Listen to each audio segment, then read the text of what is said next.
welcome to the podcast. Can you introduce yourself?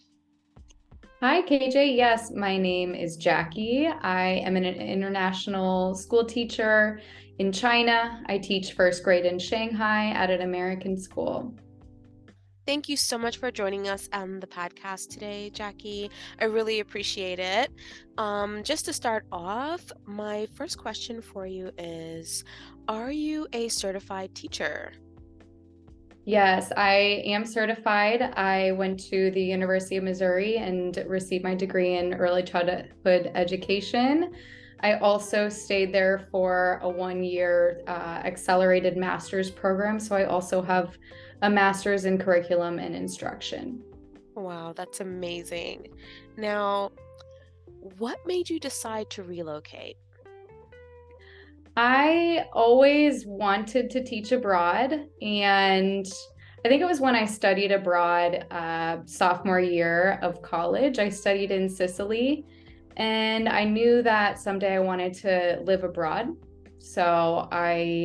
The plan was to get more experience teaching in the US, and then once I felt comfortable, start branching out. And after my first year teaching, my sister, Danny, who is 2 years older than me, she decided to move to China.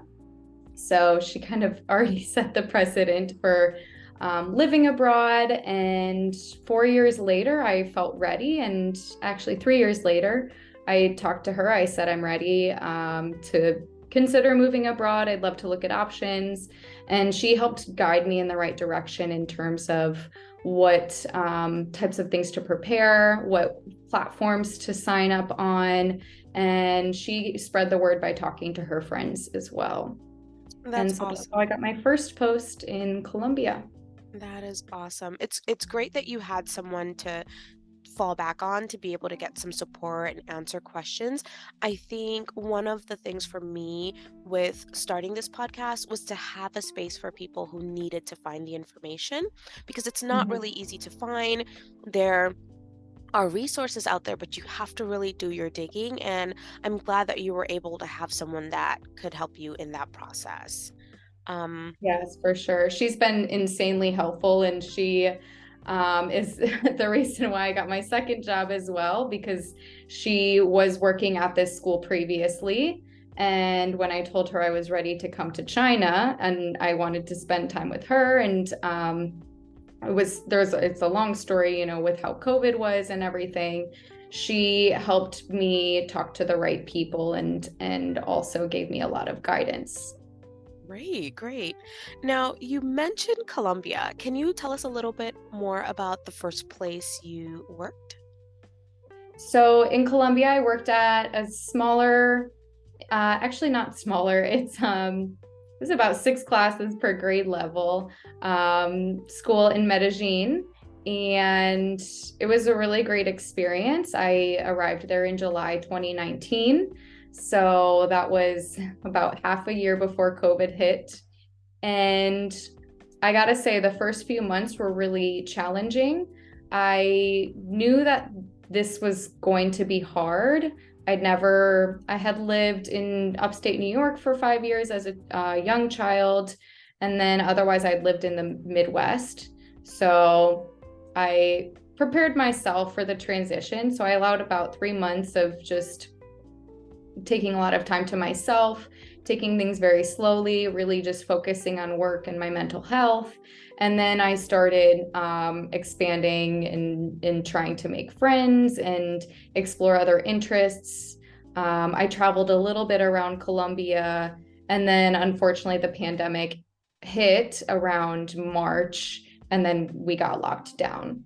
So the rest of my time in Colombia was obviously impacted by COVID, and I left for about 6 months, went back to the States, and then came back to Colombia. And at that point, I knew that China was a bit more open. And so I reached out to my sister then, and this was, yeah, about a year after I had only a year after I'd been living in Colombia.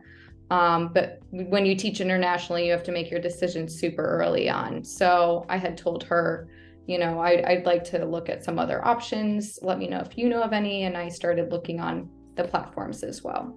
Nice, really But nice. Yeah, Colombia as a whole was amazing. I love the country, I love the culture, and I'm sure now I haven't been back since, in the last year and a half, but I'm sure now it's fully open and recovering from COVID. Right. Thank you so much for sharing your experience.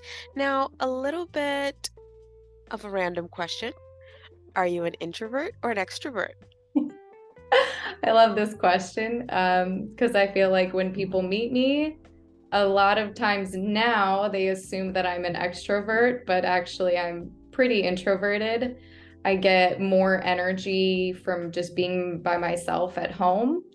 However, I've also realized I have to be very careful with what I'm putting energy towards.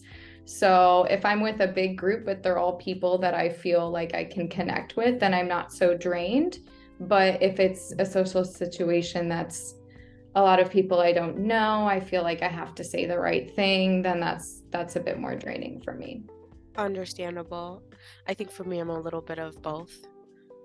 Like Yeah. you, I think it depends on Yeah. the environment, right? Okay. Hmm. Now, how has travel changed you?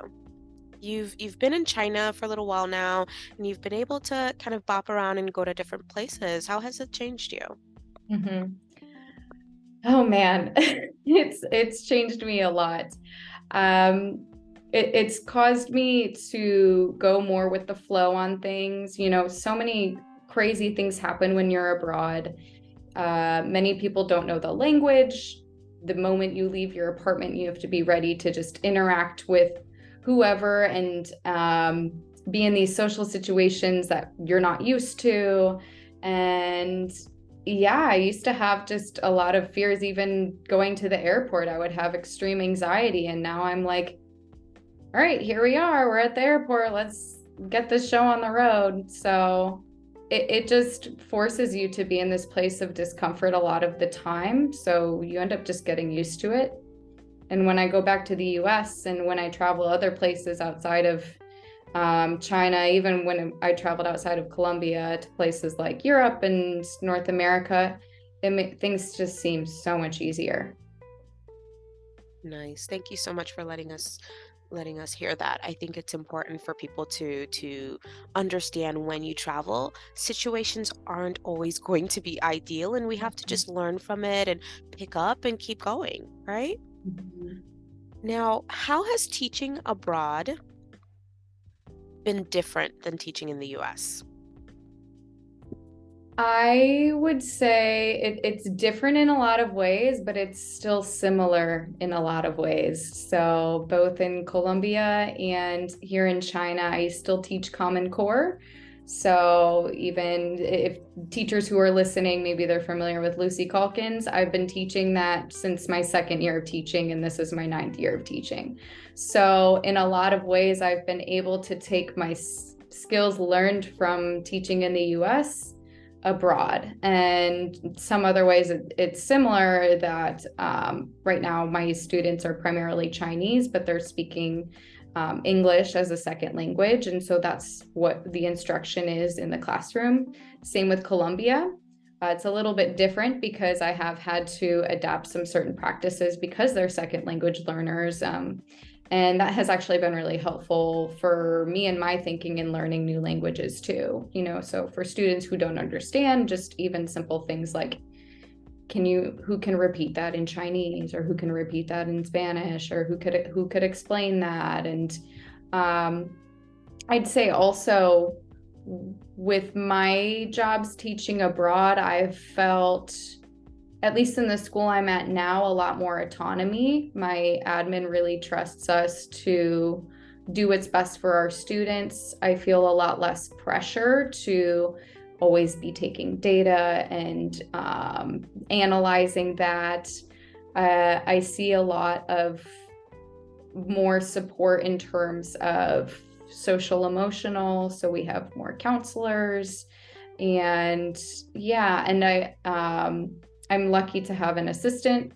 And so there are all these things that make a huge difference. And the school community is really close. So in the US, I had a lot of friends at school, but I had a lot of friends outside. But when you're living abroad, you really do lean on the people that you work with, for support inside of school and out.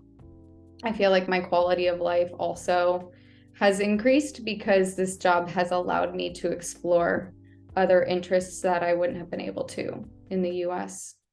I'm really glad you mentioned that. I think it's important to really factor in how quality of life does change when you do relocate. So, very good. Thank you. Name two challenges you faced since relocating. I'd say a big challenge is the language. It's not in Shanghai, it's not as much as it was in Medellin, but when you don't know the language, it's really hard to connect with the people here. And I do value close connections with people, and even just connecting with people that I'm meeting, at a store or on the street. And I wish that's something that I could be stronger with. In Colombia, it was much easier to learn Spanish, but here it's a bit more challenging. And I would say the other challenge is just not being near your family and your close friends. And that's something that when I reflect on that, every few months I get a little bit, I get sad. And that's just kind of how life is, and people grow and people change. And I've had to learn how to continue these relationships that I have with my family and friends from afar. And the time difference here makes it really, really hard, because it's like 13 to 15 hours ahead, depending on where in the US people are. Jackie, thank you for keeping it real on that last one, because I think it's important for people to factor these things in when they go abroad, because you will miss family and friends. And if you go further, you're going to be in completely different time zones, and it makes it difficult to make those phone calls or have those FaceTime opportunities, right? So I'm glad you mentioned that. Thank you. Would you ever go back to teaching in the US? Good question. No, no, I don't think I would. I really don't. I hate to say it. There are a lot of benefits to teaching abroad. And I wouldn't get those in the US. And I encourage anyone in the US who's thinking about teaching abroad, they can reach out to me, they can reach out to you.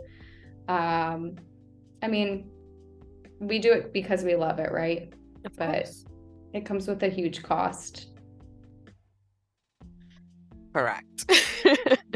Now, what advice would you give to 18-year-old Jackie? I would say that you're going to be okay, and you don't have to know where you're going to be in 10 years. We didn't know COVID was going to happen. So yeah, I would say just keep on exploring, and also find comfort in yourself. Don't rely on other people to make you feel how you want to feel. You're in charge of yourself. I'd say that's the biggest thing. Beautifully said. Thank you. Beautifully said. Now, what does a typical day look like for you, Jackie? Beginning to end a bit. During the work week or the weekend? Work week. So I wake up at 6, and I wish it was a little bit earlier, because I do meditate when I wake up. Right now it's about 5 minutes. On a good day, it's 20 minutes, but that means waking up before 6. So I'll just sit up on my bed and meditate for a few minutes, and then I try and get ready as quickly as possible, maybe swipe some mascara on, chug some water, maybe like half a liter of water with some apple cider vinegar, and then I have to scooter to the bus. So in China, a lot of people have scooters, which is like electronic scooters. Mine can go to like 40 kilometers an hour, which is really nice. So then I do that. I ride to the bus, take the bus to school, teach all day, teach first grade. I have planning time in the afternoon, which is really nice, or have some meetings. And then the buses leave at about for 3:40. Students dismiss around 3. So yeah, then at 3:40, I come back and sleep on the bus, work out after school. My evening routine differs because I dance a lot. I work out, I do yoga, so I try and do one sort of movement thing at night. And then read a little bit, maybe watch TV, not really that much though. And then I go to bed. It's kind of boring during the week. I feel like that's the downside of teaching is when you're with people all day, it's super draining. So it's hard for me to say yes to things during the work week. But last year I would go out dancing at least once a week, go out Latin dancing, there's a pretty good scene here. So maybe I'll start that again soon.